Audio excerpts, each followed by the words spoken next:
السلام علیکم ورحمۃ اللہ وبرکاتہ۔ بسم اللہ والحمد للہ والصلاة والسلام علی رسول اللہ وعلی آلہ وصحبہ ومن والاه ومن اهتدى بهداه وبعد۔ اعوذ باللہ من الشیطان الرجیم، بسم اللہ الرحمن الرحیم۔ اقترب للناس حسابهم وهم في غفلة معرضون۔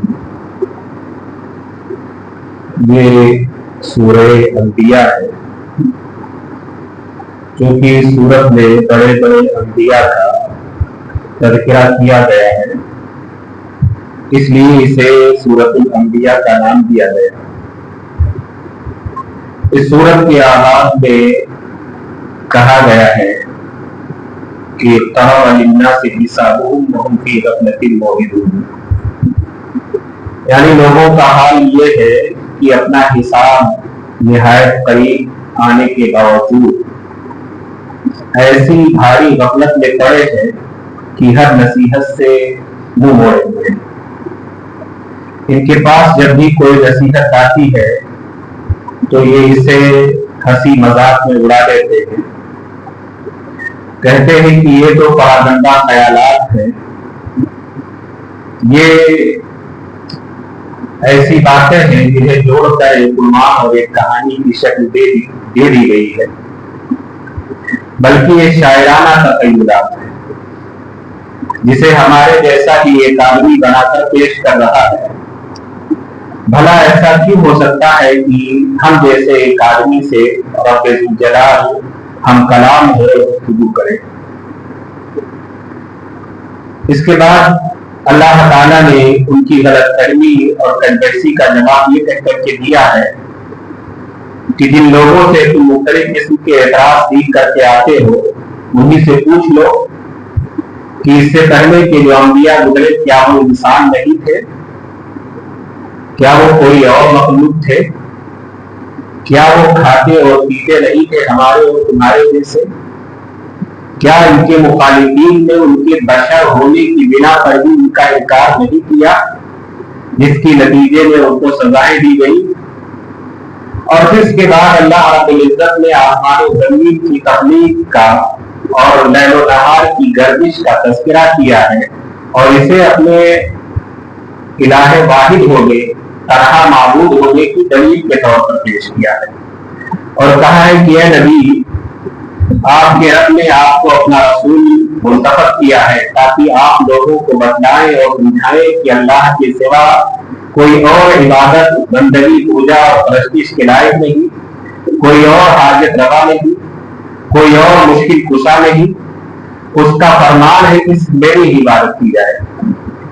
پھر اللہ تعالیٰ نے ذکر کیا ہے کہ اس ذات نے زمین و آسمان کو اس طرح سے پیدا کیا کہ وہ ایک دوسرے سے پہلے ملے ہوئے تھے۔ کہا اولم یری الذین کفروا ان السماوات والارض کانتا رتقا ففتقناہما وجعلنا من الماء کل شیء حی۔ کیا ان لوگوں نے دیکھا نہیں، کیا کافروں کو اس بات کا علم نہیں کہ آسمان و زمین سب ملے ہوئے تھے، پھر ہم نے ان دونوں کو پھاڑ دیا۔ وہ بات جس کا انکشاف سائنس نے 1400 سال بعد کیا اور اس کو بگ بینگ کا نام دیا، قرآن مجید نے اس کو 1400 سال پہلے ہی ذکر کیا۔ جو بات آج سائنس تسلیم کر رہی ہے کہ زمین و آسمان سب ملے ہوئے تھے، ایک تیز دھماکے سے یہ علیحدہ ہو گئے اور زمین و آسمان کا وجود ہوا، قرآن مجید نے اس کو آج سے 1400 سال پہلے بیان کیا تھا۔ دوسری بات اس آیت میں اللہ تعالیٰ نے یہ کہی ہے کہ ہر چیز کو ہم نے پانی سے پیدا کیا۔ پانی کے بغیر کسی چیز کا وجود نہیں ہے۔ ہر چیز، کوئی بھی چیز ہو، ساری چیزوں کا وجود پانی ہی سے ہے۔ یہ اللہ کی بہت بڑی نعمت ہے کہ اللہ تعالیٰ نے انسان کو جس چیز کی سب سے زیادہ ضرورت تھی اسی کو سب سے زیادہ پیدا کیا اور فری رکھا۔